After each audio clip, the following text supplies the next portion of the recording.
Hello students, कैसे हो आप सभी लोग। तो स्वागत है सभी लोगों का फिर से इस प्लेटफॉर्म के ऊपर।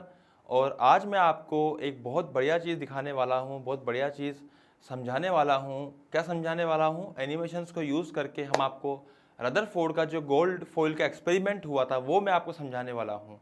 तो किस तरह से वो एक्सपेरिमेंट हुआ था उसको फील करेंगे, आज समझेंगे उसको। देखो, उससे पहले क्या ना, थॉमसन का मॉडल था। तुमको हल्का फुल्का तो याद ही होगा कि भाई सबसे पहले डाल्टन भैया आए थे। तो डाल्टन भैया ने अपना एक मॉडल दिया था। उन्होंने कहा था कि एटम जो है वो सबसे छोटी यूनिट है, मतलब इससे ज़्यादा छोटा और कुछ हो ही नहीं सकता। याद है ना वो चीज़ हम लोगों को। उसके बाद कौन आए थे?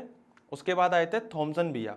तो थॉमसन भैया ने आके बोला कि भाई इससे छोटा भी पॉसिबल है, इससे छोटा इलेक्ट्रॉन होता है, हम एटम को डिवाइड कर सकते हैं। डाल्टन का कहना था कि भैया एटम इज इनडिविजिबल।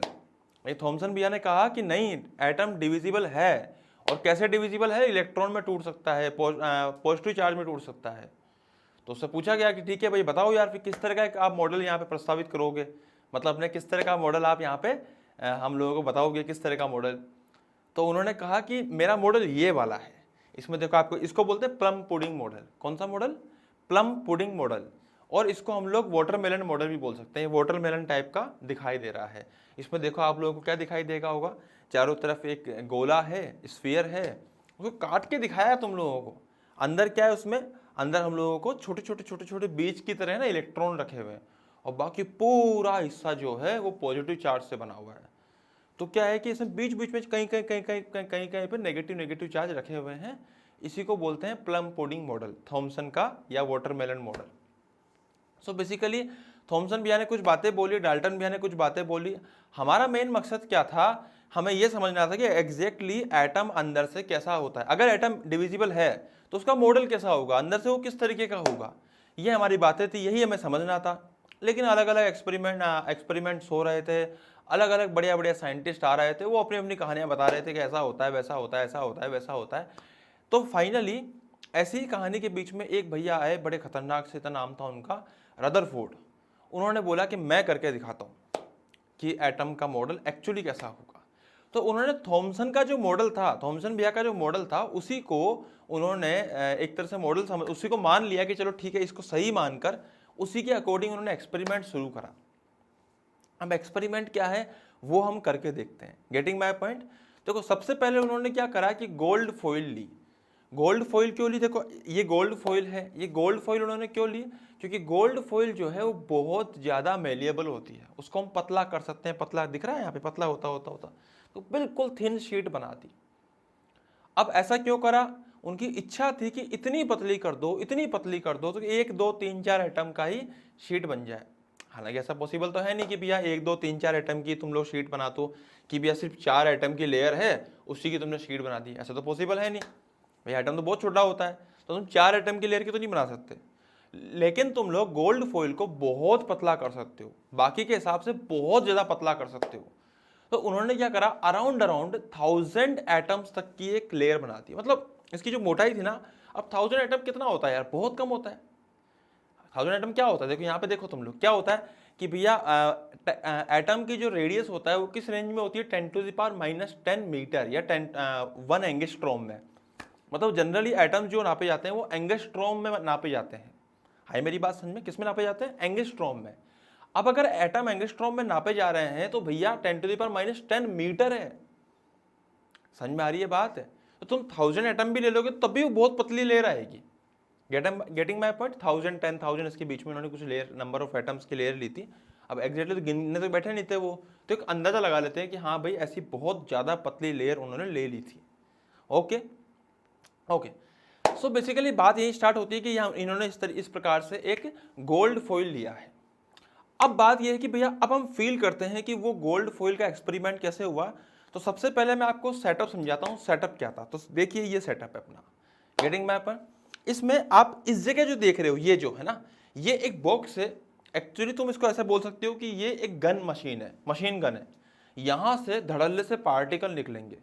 कौन से पार्टिकल निकलेंगे? Alpha particle. तो ये मशीन है, इस मशीन से अल्फा पार्टिकल निकलेंगे। अब उन्होंने अल्फा पार्टिकल को यूज करा। अल्फा पार्टिकल क्यों करा? क्योंकि अल्फा पार्टिकल क्या होते हैं? हीलियम एटम ही होता है देखा जाए तो बेसिकली।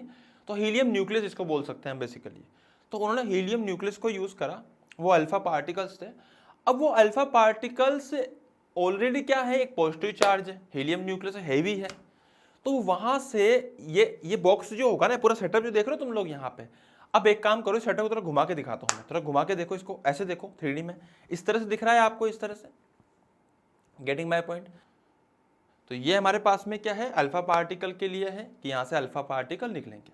अब ये जो तुमको बीच में दिखाई दे रहा है, यहाँ पे और भी कई चीजें होती है, मैं इतनी डिटेल में नहीं ले रहा हूँ इन सब चीजों को, मैं थोड़ा सिंप्लीफाइड वर्जन लेके आ रहा हूँ आपके सामने, ताकि आप इजीली समझ पाओ कि भाई एग्जैक्टली उसका मतलब उसका मेन पर्पस क्या था। तो उन्होंने एक यहाँ पे क्या लगाया, उन्होंने यहाँ पे लगाया कि इस तरह से अल्फा पार्टिकल निकलेंगे निकलेंगे निकलेंगे। अभी दिखाऊंगा तुम्हें निकाल के अल्फा पार्टिकल, अभी पहले ध्यान से समझो ना, सेटअप समझा रहा हूँ पहले। ये गोल्ड फॉइल ली है, ये पतली सी जो गोल्ड फॉइल है ना, वो लगा दी यहाँ पे। ओके, अब एक्चुअली होता क्या है कि जैसे यहाँ पे हम लोग क्या करते हैं कि गोल्ड फॉइल इधर लगाएंगे, ये जो गोला तुमको दिखाई दे रहा है, इस गोले के ऊपर 3D में दोबारा देखो, दिख रहा है तुम लोगों को ऐसे घुमा के। अभी ये जो गोला तुमको ऐसे दिखाई दिया ना, आई मेरी बात समझ में, और यहाँ पे जो ये जो गोल्ड फॉइल लगी है, चलो अपन ऐसे समझते हैं इसको, गोला तुमको ऐसे दिखाई दे रहा है, ये लगी हुई है। अब मैं इसको वापस घुमाता हूँ, तो ये घूमा भैया, ये घूम के ऐसा बन चुका है, गेटिंग माय पॉइंट। अब मेरी बात समझना ध्यान से, देख मैं तुम्हें कह क्या रहा हूं, यहां से अल्फा पार्टिकल निकलेंगे। अब एक एक करके ध्यान से देखना, तो ये अल्फा पार्टिकल एक निकला। अब हुआ क्या था, ये अल्फा पार्टिकल निकला, ये गोल्ड फॉइल से पास करके सीधा निकल गया। इसको देख के रदरफोर्ड भैया शॉक्ड हो गए, उन्होंने कहा रुक जा एक मिनट और भी निकालते हैं। तो बहुत सारे निकालने शुरू कर रहे। अब देखो अल्फा पार्टिकल निकल रहे, 1 2 3 4 5 6, ये लाइन से अल्फा पार्टिकल्स निकलते जा रहे हैं, निकलते जा रहे हैं, निकलते जा रहे हैं, निकलते जा रहे हैं, निकलते जा रहे हैं। आई मेरी बात ध्यान से, इसको देख, मेरे को मत देख, है ना। अल्फा पार्टिकल निकल रहे हैं, गोल्ड फॉइल से पास कर रहे हैं, और मैक्सिमम अल्फा पार्टिकल्स इस स्क्रीन पे जाके गिर रहे हैं। सर ये स्क्रीन किसकी है, ये स्क्रीन फ्लोरोसेंट स्क्रीन है। एक्चुअली तुम ऐसा मान लो कि डिटेक्टिव स्क्रीन है, पर तुम तो 10वीं क्लास में, और तुम्हारे हिसाब से अगर बात करें तो ये जो स्क्रीन है वो डिटेक्टिव स्क्रीन है, गेटिंग माय पॉइंट। ओके, तो डिटेक्टिव स्क्रीन है। अब हो क्या रहा है ना कि हमें सिर्फ इतना समझना है कि भैया इस स्क्रीन के ऊपर एक तरह से समझ लीजिए कि इस स्क्रीन के ऊपर ये शो करेगा जहां पे भी अल्फा पार्टिकल टकराएगा, यहाँ पे एक स्पार्क आ जाएगा, एक तरह से समझ लीजिए। अब मैं आपको स्पार्क के रूप में दिखाऊंगा। तो मैक्सिमम जो लाइट्स है वो देखो सीधे जा रही है, और सीधे जाकर कहाँ टकरा रही है, इस पे जाकर टकरा रही है। इसको दोबारा घुमा के देखो, ऐसे दिख रहा है, मैक्सिमम लाइट किस जा रही है, सीधी जा रही है। तो रदरफोर्ड भैया यहाँ पे थोड़ा सा शॉक्ड होने लगे, पर कहानी अभी बाकी थी। उन्होंने कहा रुको यार, और भी अल्फा पार्टिकल डालो। जब और अल्फा पार्टिकल डालते गए डालते गए डालते गए, तो हुआ क्या कि कुछ कुछ अल्फा पार्टिकल ऐसे थे जो डेविएट कर रहे थे। तुमको दिख भी रहे होंगे यहाँ पे कुछ 4-5 अल्फा पार्टिकल्स है जो अलग अलग एंगल पे डेविएट कर रहे हैं, है ना। अलग अलग लाइन्स ऐसी है जो अलग अलग एंगल पे डेविएट कर रही है, गेटिंग माय पॉइंट। और भाई ये क्या हुआ, एक तो सीधा जाके वापस मुड़ गया, बहुत सारे अल्फा पार्टिकल्स में से एक सीधे जाके वापस मुड़ गया। यहां कंफ्यूजन क्रिएट हो गया यार, यहां बहुत भयंकर कंफ्यूजन क्रिएट हो गया कि यार ये क्या हो रहा है। अच्छा, और मजे की बात क्या है कि कुछ कुछ अच्छे खासे एंगल पर डेविएट हो रहे हैं, आई मेरी बात समझ में, तो कुछ अच्छे खासे एंगल पर डेविएट हो रहे हैं। तो रदरफोर्ड भैया ने इस एक्सपेरिमेंट को समझा। अब इस एक्सपेरिमेंट को आप दोबारा देख लो भले चला के, ये गोल्ड फॉइल, यहाँ से गोल्ड फॉइल क्या, सॉरी ये अपना क्या था, गन थी, जहाँ से अल्फा पार्टिकल्स यहाँ से धड़ धड़ धड़ रिलीज हो रहे हैं, ये यहाँ पे गोल्ड फॉइल से पास कर रहे हैं और इसमें जा रहे हैं। और ये तुम यहाँ पे देख सकते हो कि अलग अलग एंगल पर अल्फा पार्टिकल आफ्टर डेविएशन जा रहे हैं। ओके, सो बेसिकली बात ये है कि ये तो जो एक्सपेरिमेंट हो गया, अब हम समझते हैं कि यार अब इससे कंक्लूजन क्या निकाला। तो सबसे पहले अपन मॉडल लेके आते हैं थॉमसन भैया का, ये थॉमसन भैया का मॉडल लेकर आए। अब इसको थोड़ा ध्यान से समझेंगे। अगर यहां से अल्फा पार्टिकल डाला जाता, गेटिंग माय पॉइंट, अगर अल्फा पार्टिकल डाला जाता थॉमसन भैया के मॉडल में, तो भैया थॉमसन भैया के मॉडल के अनुसार, अब देखो इसमें एक्चुअली क्या हो रहा है ना कि अपना जो मॉडल हमने जो देखा अभी, उसमें क्या हो रहा है कि मैक्सिमम, तो मैक्सिमम अनडेविएटेड जा रहे हैं। लेकिन थॉमसन भैया ने तो कहा था कि भैया पूरा भरा हुआ है, पूरा का पूरा भरा हुआ है। अबे जब सब कुछ ही भरा हुआ था तो फिर अनडेविएटेड कैसे जा रहा है। इसका मतलब एक कंक्लूजन निकाला, और रदरफोर्ड भैया ने इसको निकाल के साइड में पटका, दोबारा एक नया मॉडल दिखाया। उन्होंने कहा कि जो बीच वाला न्यूक्लियस पार्ट है ना बहुत छोटा है। एक्चुअली उन्होंने बोला कि जो पूरा का पूरा एटम है उसका 99% हिस्सा ब्लैंक। अब तुम देख भी सकते हो यहाँ पे 99, इस गोले के अंदर सिर्फ एक छोटा डॉट तुम्हें दिखाई दे रहा है, वो डॉट डॉट बस जो है वो भरा हुआ है, बाकी सब कुछ खाली है। बाकी सब कुछ क्या है, खाली है। आई मेरी बात में? तो ऐसे अल्फा पार्टिकल आ रहे हैं। अब मैक्सिमम अल्फा पार्टिकल्स जो है वो अनडेविएटेड जा रहे हैं क्योंकि वो खाली स्पेस से जा रहे हैं। कुछ कुछ ऐसे होंगे, अब अगर तुम ध्यान से देखो, कुछ कुछ ऐसे होंगे जो डेविएट करते हैं कुछ एंगल पे, जो न्यूक्लियस के आसपास आ रहे होंगे, मतलब जो पॉजिटिव चार्ज के आसपास आ रहे होंगे। तो रदरफोर्ड भैया कहना था कि जो पॉजिटिव चार्ज है वो बिल्कुल मिड में रहेगा, बहुत छोटा रहेगा। हालांकि उन्होंने कुछ कुछ एक्सपेरिमेंट्स करके एंगुलर मोमेंटम वगैरह कंजर्व करके उन्होंने इसकी साइज भी निकालने की प्रयास किया था, और अराउंड 10⁻⁴ मीटर तक ये पहुंच चुके थे, जो कि अभी तक हम लोग निकाल पाए हैं 10⁻⁻15 मीटर। तो काफ़ी क्लोज वो पहुंच गए थे इसके भी, लेकिन फिर भी ठीक है। बात सिर्फ इतनी सी है कि उन्होंने बोला ऐसा कि हाँ भाई यहाँ तक बात सही, हालांकि उनका पूरा मॉडल सही नहीं था, बट फिर भी उन्होंने काफ़ी हद तक हमको क्लोज पहुँचाया। तो अंदर न्यूक्लियस है या अंदर positive charge, according to the Rutherford, उन्होंने कहा कि भैया जो भी अल्फा पार्टिकल उसके चार्ज के अंदर वाले चार्ज की ना उसी लाइन पे जा रहा है वो डेविएट करेगा। उसके आसपास वाले एक दो डेविएट कर रहे हैं, उसी लाइन पे जाने वाले डेविएट कर रहे हैं, लेकिन बाकी सब अनडेविएटेड निकल रहे हैं। तो उन्होंने फिर अपना मॉडल दिया कि बेसिकली ऐसा नहीं है। मैं आपको मॉडल समझाता हूँ, पहले आप इसको फिर से देख लो, बढ़िया मजा आ जाएगा आप लोगों को, है ना। अब मैं समझाता हूँ मॉडल आपको, इसको हटाओ साइड में पटको।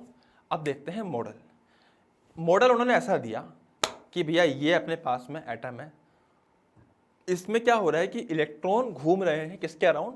पॉजिटिव चार्ज के अराउंड, न्यूक्लियस के अराउंड। ओके, तो उन्होंने मॉडल कहा कि इस तरह से घूम रहे हैं, और यही एक्चुअली मॉडल है कि मैक्सिमम पार्ट खाली है, छोटा सा न्यूक्लियस बीच में है, और बाकी चारों ओर क्या घूम रहे हैं? इलेक्ट्रॉन घूम रहे हैं। Getting my point students? So Rutherford भैया के ये मॉडल थे और ये इनके पॉइंट्स थे जो आप नोट डाउन कर सकते हो, सारे के सारे पॉइंट्स। और कहाँ कहाँ कमियां रही थी थॉमसन भैया के मॉडल में, उधर के पॉइंट ये लिखे हुए हैं। तो आप ये मॉडल देख लो, ये पॉइंट लिख लो, ये पॉइंट लिख लो, और सारी चीज़ें नोट डाउन कर लीजिए। उसके बाद मिलते हैं नए लेक्चर में नई उम्मीदों के साथ में। तो आपको, मेरे को उम्मीद है कि आपको कुछ समझ में आया होगा, इसको देखकर कुछ फील आई होगी, कुछ समझ आया होगा एक्चुअली कि भैया एक्चुअली इस मॉडल में क्या होता है, एक्चुअली मॉडल किस तरह से चलता है। Okay, so thank you so much, happy learning. मिलेंगे नए लेक्चर में। Thank you.